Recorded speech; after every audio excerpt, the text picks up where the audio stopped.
Alhamdulillahilladzi ahyana ba'da ma amatana wa ilaihi nusyur. Asyhadu an la ilaha illallah wahdahu la syarika lah wa asyhadu anna Muhammadan 'abduhu wa rasuluhu la nabiyya wa la rasulahu ba'da. Allahumma shalli wa sallim ala nabiyyina wa qudwatina wa rasulina Muhammadin sallallahu alaihi wasallam wa ala alihi wa ashabihi wa man tabi'ahum bi ihsan ila yaumiddin. Amma ba'd. Bapak-bapak, ibu-ibu kaum muslimin, mu'takifin rahimani wa rahimakumullah. Alhamdulillah, bersyukur kita kepada Allah pagi hari yang dirahmati oleh Allah Tabaraka wa Ta'ala. Pagi hari ini kita bisa kembali membangkitkan Allah dengan kondisi bisa menunaikan segala macam bentuk kewajiban kita sebagai seorang hamba. Semoga itu semua menjadi bentuk rasa syukur kita atas setiap nikmat yang Allah berikan kepada kita. Kaum muslimin rahimani wa rahimakumullah, pagi hari ini mari kita mengambil ibrah, mengambil pelajaran dari kandungan-kandungan sabda-sabda Rasulullah sallallahu alaihi wasallam yang sebentar lagi akan kita dengarkan.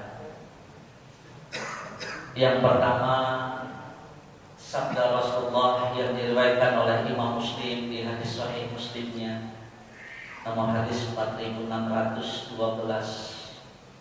Hadis yang diriwayatkan oleh Ibrahim sahabat Umar bin Khattab radhiyallahu anhu.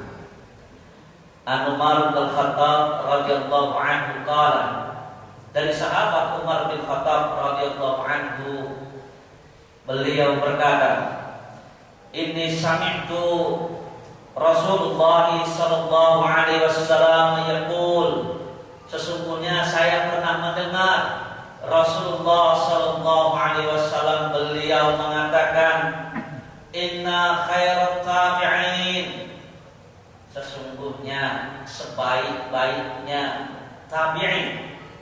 Siapa tabi'in? Tabi'in itu adalah manusia-manusia yang hidupnya di bawah zamannya Rasulullah dan para sahabat. Mereka dikatakan tabi'in karena mereka tabi', karena mereka mengikuti, karena mereka ittiba'ur Rasul, ittiba'us sahabat. Dan Rasul mengatakan orang terbaik di kalangan tabi'in rajulun yuqalu lahu Uwais, adalah seorang laki-laki yang biasa dipanggil dengan sebutan Uwais. Walau walidatun, dia punya ibu yang sudah tua renta. Wa biha birrun, dia amat sangat berbakti kepada ibunya. Lau aqsamu 'ala Allah la abarra, kalau dia bersumpah kepada Allah, kalau dia berdoa kepada Allah, niscaya Allah akan mengabulkan doanya. Wa kana bihi bayan, dan dulunya dia punya penyakit belang. Famuruhu falyastaghfir lakum. Rasulullah mengatakan, cari orang ini, kalau ketemu minta dia supaya mendoakan agar dosa-dosa kalian diampuni. Umar bin Khattab radhiyallahu anhu, ketika beliau meriwayatkan sami'tu, saya mendengar, itu berarti hadis marfu, hadis yang benar-benar sampai kepada Rasulullah SAW. Teringat di benak beliau sehingga beliau benar-benar mengencangkan perkataan Rasul ini. Maka beliau berusaha mengingat pesan Rasul. Ketika di bagian yang lain disebutkan masih dari Umar bin Khattab, masih dalam sahih riwayat Muslim, hanya nomor hadisnya 4013, sekarang satu hadis saja.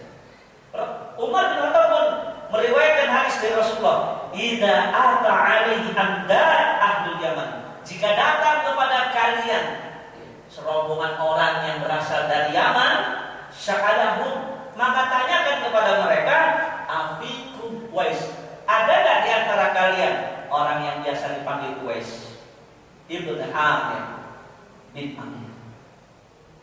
Maka proses Umar benar-benar cari sungguh amat sangat panjang.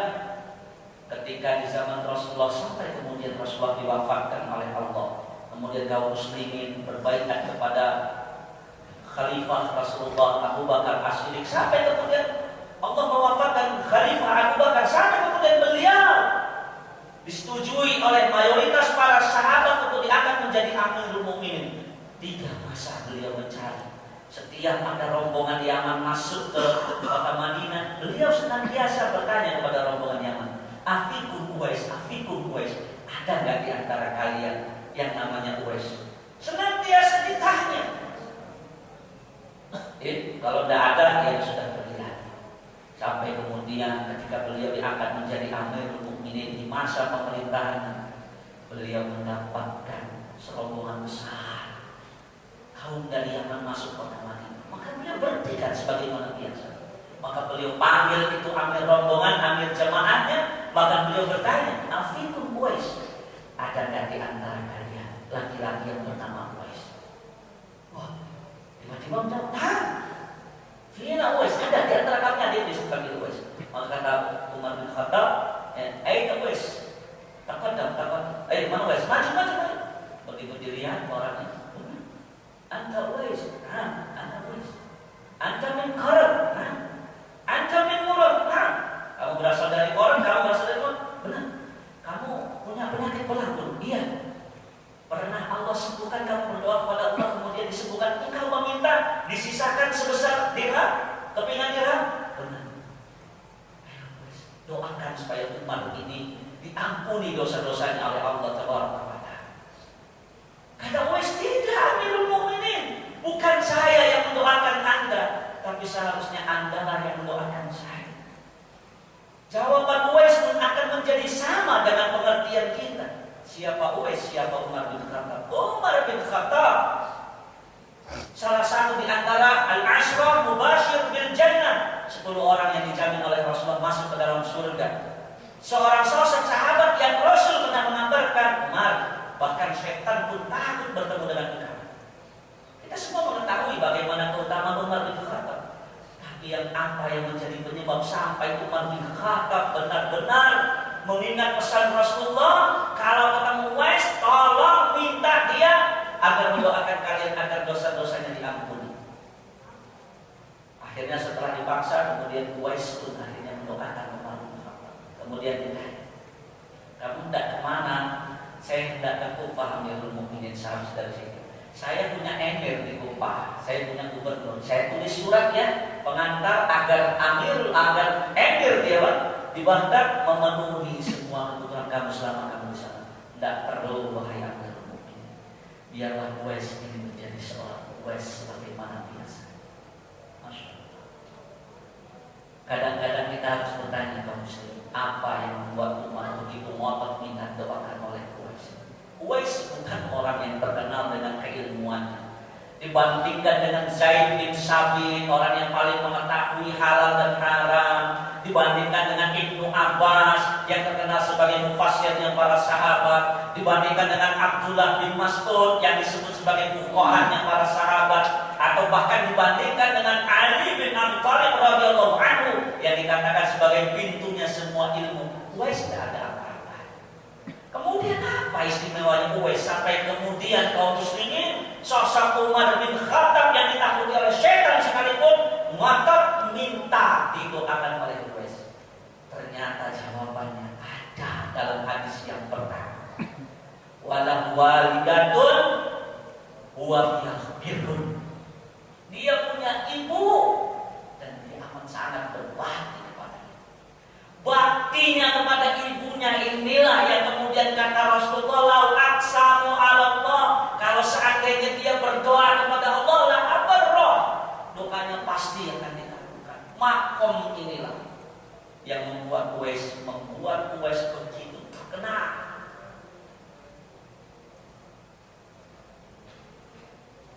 Ada sebuah peristiwa kenapa sampai Rasul mengeluarkan hadis yang pertama.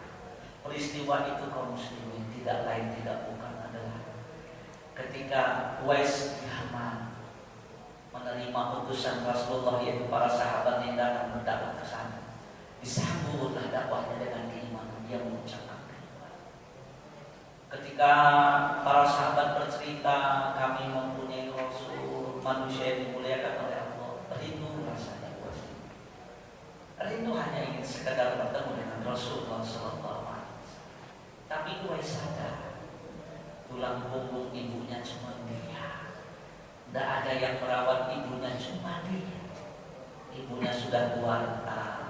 Mereka pun berasal dari kalangan masakin wal fuqara. Maka setiap sore Uwais setelah berimannya dia kepada Allah, dia menghadapkan wajahnya ke arah Madinah. Dia angkat tangannya, dia hanya mengatakan kepada Allah, ya Rabbi, sampaikan salam saya kepada Rasul. Rindu Uwais ingin bertemu dengan Rasul. Dia hidup di zaman Rasul, dia beriman di zaman Rasul, tapi dia tidak bisa dikatakan sebagai sahabat Rasul karena satu yang belum dia lakukan, beliau belum pernah bertemu dengan Rasul. Padahal beliau hidup di zaman Rasul, beriman ketika di zaman Rasul, tapi tidak masuk kategori para sahabat. Sehingga ketika rindu ini tidak bisa dicegah lagi, ketika rindu ini sudah membuncah dari dalam dada, beliau akhirnya mengajukan permintaan yang amat sangat berat yang beliau utarakan kepada ibunda. Ibunda, izinkan Ananda untuk sebentar saja meninggalkan ibunda, bukan untuk perkara yang lain, sekedar menemui manusia yang dimuliakan. Sedih, tulang punggungnya mau pergi. Ya Rana, tidak apa-apa, cuma cari dulu orang yang bisa mengurus ibu kan. Uwais maka nyari siapa sahabatnya yang mau menggantikan dia mengurus ibunya selama dia pergi. Maka beliau berpamitan, mohon doa restu. Beliau tempuh perjalanan. Beliau usahakan agar bisa cepat sampai di Madinah. Maka beliau dalam perjalanannya tidak memperdulikan bagaimana sengatan teriknya matahari di padang pasir di siang hari. Beliau juga tidak memperdulikan bagaimana dinginnya angin malam yang menusuk sampai ke dalam tulang ketika beliau berjalan di tengah-tengah padang pasir. Dan nanti beliau ingin cepat sampai di mana. Sampai kemudian Allah menakdirkan dia sampai ke Madinah. Tapi kalau Allah kaum muslimin, Allah menakdirkan ketika beliau sampai ke Madinah, Uwais melihat kemana orang-orang, kok Madinah isinya cuma orang tua, anak-anak kecil, perempuan, kalaupun ada yang muda hanya segelintir. Akhirnya dapatlah dia kabar Rasul sedang pergi keluar ke jihad, meneteskan mata. Ya Rabbi, sungguh jauh perjalanan hamba ingin bertemu dengan Rasul. Nyampe ke situ, Rasul lagi berjihad. Sedih rasanya hatinya. Ya Allah, pengen bertemu dengan Rasul. Bentar, pengen ketemu bentar. Tapi dia ingat, mau rasanya dia berlama-lama tinggal di Madinah menunggu kapan Rasul pulang berjihad. Tapi di sisi lain hatinya, ibu saya di mana? Siapa yang merawat ibu saya? Siapa yang ngasih makan ibu saya? Sedih. Beliau obati rindunya dengan ketuk langsung, hanya bertemu dengan Fatimah. Beliau hanya meninggalkan pesan, tolong sampaikan kepada Rasul. Ada seorang laki-laki yang bernama Uwais bin Malik, datang dari Murad, menempuh perjalanan dari Yaman menuju ke Madinah, hanya ingin bertemu dengan Rasulullah SAW. Katakan, bukan bermaksud tidak mau menunggu, bukan. Tapi saya harus segera mungkin pulang. Hari itu dia datang, hari itu dia pulang. Karena dia ingat ada ibunya. Ibu yang mengandung dia, ibu yang membesarkan dia, ibu yang memberikan nafas untuk dia. Walaupun ini semua datang dari Allah. Ketika Rasulullah pulang, Uwais pun sudah pulang. Fatimah bermaksud hendak mengabarkan kepada Rasulullah SAW tentang kedatangan. Tapi Rasul bercerita, tidak usah dikabarkan, Jibril sudah memberitahu peristiwa ini ketika saya sedang di jihad. Ada seorang laki-laki dari Yaman datang mengorbankan rasa baktinya kepada ibunya hanya untuk Dan dia ikhlas tidak bertemu dengan Rasulullah juga untuk mengurus itu. Rasul mengatakan apa yang dilakukan oleh Uwais membuat para malaikat terkagum-kagum. Baktinya dia kepada ibunya membuat doanya senantiasa dijawab. Maka kemudian Rasulullah mengeluarkan hadis ini yang menjadi sebab mulut sampai kemudian Rasulullah mengatakan famuru falyastaghfir. Makanya di bagian yang lain Rasulullah SAW pernah mengatakan kepada kita, diriwayatkan oleh Imam Tirmidzi, al-walidatu awsatu abwaabul jannah. Orang tua itu pintu surga yang paling tengah. Dan kita tahu pintu surga yang paling tengah itu Firdaus. Awsatuha wa'laha. Surga yang paling tinggi, jannah yang paling tinggi dan yang paling tengah. Dan Rasul mengatakan orang tua itu pintu surga yang paling tinggi dan yang paling tengah. Fa in syi'ta fa'arid dalikal bab au ikfadhu. Terserah kalian, kata Rasulullah. Itu pintu surga mau kalian telantarkan atau mau kalian jaga pintu surga. Terserah kalian. Lihat makomnya Uwais. Ilmu gak setinggi para sahabat yang lain, tapi perbuatan baktinya kepada ibunya membuat doanya senantiasa dijabahi, membuat para malaikat terkagum-kagum. Makanya Rasulullah juga kaum muslimin pernah mengatakan seperti ini.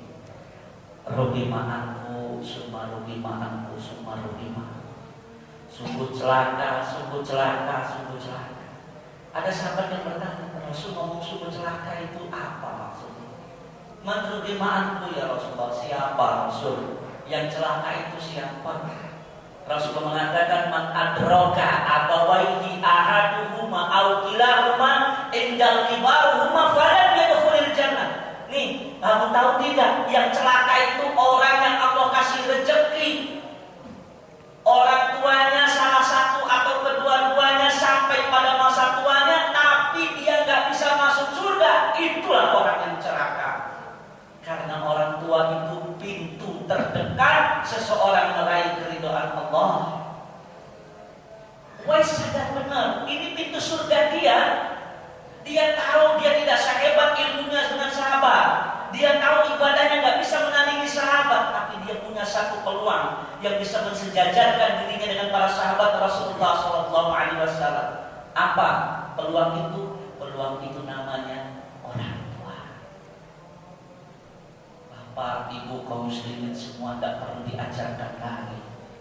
Berapa banyak ayat-ayat firman Allah, sabda-sabda Rasulullah SAW yang memerintahkan kita untuk berbakti kepada orang tua.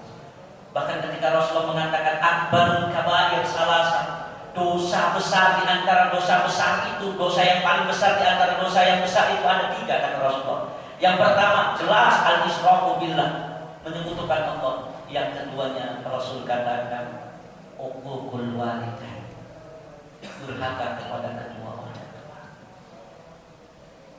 Sedih kalau melihat kisahnya Uwais. Kadang-kadang kita bertanya, di mana posisi kita dibandingkan dengan Tuhan? Padahal Allah kasih kita orang tua. Uwais cuma satu yang hidup sampai masa tuanya, cuma ibu. Kita kadang-kadang menemukan orang tua kita sampai masa tuanya dua-duanya, ibu dan bapak kita. Tapi kita nggak sadar itu peluang meraih surga Allah yang paling dekat. Udah kita sadar ilmu kita nggak seberapa tinggi, ibadah kita juga nggak seberapa hebat. Kenapa tidak kita manfaatkan orang tua kita untuk menjadi pintu surganya kita?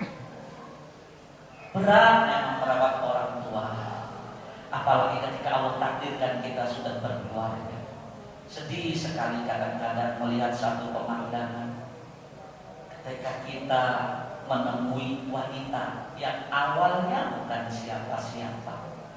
Kita cintai, kita jadikan dia sebagai belahan hati kita. Kita istri dia melahirkan anak-anak kita. Benar, kalau dalam kajian tadi malam kita harus memperhatikan istri kita. Kita harus memuliakan dia.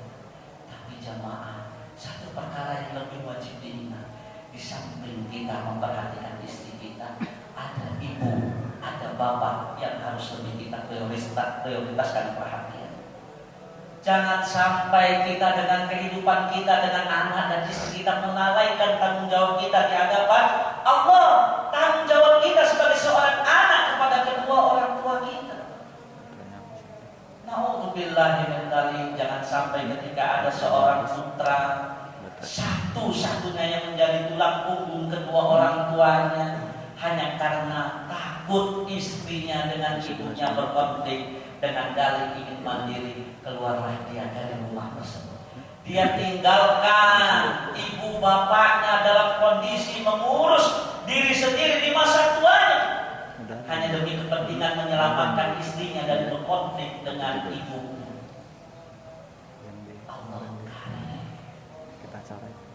Allah, kedurhakaan lebih besar yang mana lagi daripada orang yang lebih mementingkan orang lain daripada ibu dan bapaknya sendiri. Malu kadang-kadang kita asyik makan di luar dengan anak istri, kita tinggalkan orang tua kita di rumah, bahkan oleh-oleh pun tidak kita bawa. Lebih sedih lagi ketika kita pulang, anak kita cerita dengan orang tua kita, nenek, datuk, saya tadi makan di tempat ini enak. Orang tua kita mengatakan, enak ya nak, kok datuk sama nenek gak diajak.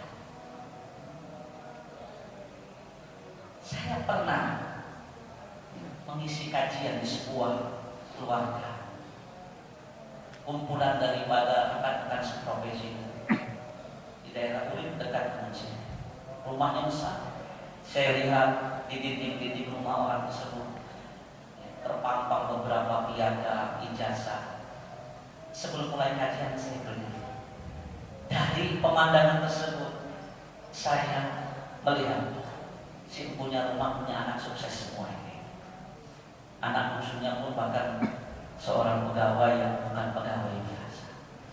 Selesai kajian, tiba-tiba bapaknya yang sudah sepuh mendekati saya. Ketika saya sudah ditinggalkan oleh orang-orang lain, dia berkata perkataan yang hakul ini, perkataan yang hanya dia lontarkan kepada saya, bahkan kepada anaknya pun dia tidak akan berani. Beliau hanya mengucapkan kalimat seperti ini, Ustaz, seandainya semua anak saya mendengarkan kajian ini, bahagia sekali saya. Saya tanya, tapi anak bapak sukses semua Pak? Tapi saya tidak butuh suksesnya mereka. Ustaz, lihat rumah sukses. Bahkan halaman parkirnya pun melebihi parkir Masjid Nur Said bila Citra rumah. Saya tidak butuh kesuksesan mereka. Saya butuh kehadiran mereka di masa tua saya. Saya percaya sekali dia tidak akan berani mengatakan hal ini kepada anaknya. Kenapa? Bagi orang tua kebahagiaan anak adalah nomor satu. Tapi kadang-kadang sang anak tidak punya perasaan peka terhadap kondisi orang tua. Sedih rasanya mendengarkan perkataan bapak seperti itu. Saya tidak butuh kesuksesan mereka. Kesuksesan yang akan menghalangi mereka tidak bisa berkumpul dengan saya walaupun hanya sekedar di Idul Fitri, karena mereka tidak dapat cuti, karena mereka tidak bisa dapat cuti dari pekerjaannya. Apalagi yang tinggal di luar negeri, tidak ada cuti Idul Fitri di luar negeri. Dia nggak butuh transferan anaknya, dia nggak butuh. Dia mengatakan saya dan tua Pak Ustaz. Bahkan di daerah yang tidak usah saya sebut daerah, ada orang tua ngomong sama saya rindu kangen dengan anak saya. Saya pergi ke Jakarta, saya pengen ketemu dengan anak saya. Nyampe di rumah anak saya malah ngomong begini Pak Ustaz. Aduh Pak, kok ke Jakarta nggak kasih tahu? Saya sama istri saya mau liburan ke Singapura. Apa Bapak ikut aja ya? Si Bapak ngomong gini sama saya, Ustaz, saya tidak tua, gak pantas diajak ke Singapura. Saya ini apa nikmat dunia yang bisa saya nikmati? Makan enak pun gak seberapa. Itu anak saya ngirimin duit saya banyak juga paling saya sudah koin. Untuk saya tidak. Di masa tuanya saya yang saya inginkan adalah kehadiran mereka. Sedih pun. Nyampe ke sono, ternyata anak mantu serta cucu saya pengen ke Singapura. Saya diajak sekali. Saya bilang, terus Bapak ngapain di Jakarta? Ya saya tunggu rumah 1-2 hari, habis itu saya pulang lagi ke Lampung. Sedih. Sedih sekali. Maka di manalah kaum muslimin? Ayo kita ambil ibroh kisahnya Uwais. Uwais tahu luar biasa. Waktinya kepada ibunya membuat bahkan para malaikat pun terkagum-kagum. Jangan kita lalaikan orang tua kita. Mari kita perhatikan orang tua kita. Kajian ini bukan kemudian menafikan istri dan anak kita. Benar, istri dan anak kita adalah orang yang wajib kita lindungi, kita sayangi. Tapi kemudian jangan kemudian rasa cinta kita kepada istri dan anak-anak kita membuat itu menjadi penghalang kita berbakti kepada kedua orang tua kita. Bagaimanapun kaum muslimin, orang tua kita lebih harus kita utamakan daripada anak dan istri kita. Satu hal yang perlu kita ingat, Rasulullah pernah mengatakan, ridho Rabbi fi ridho walid wa sakhatir Rabbi fi sakhat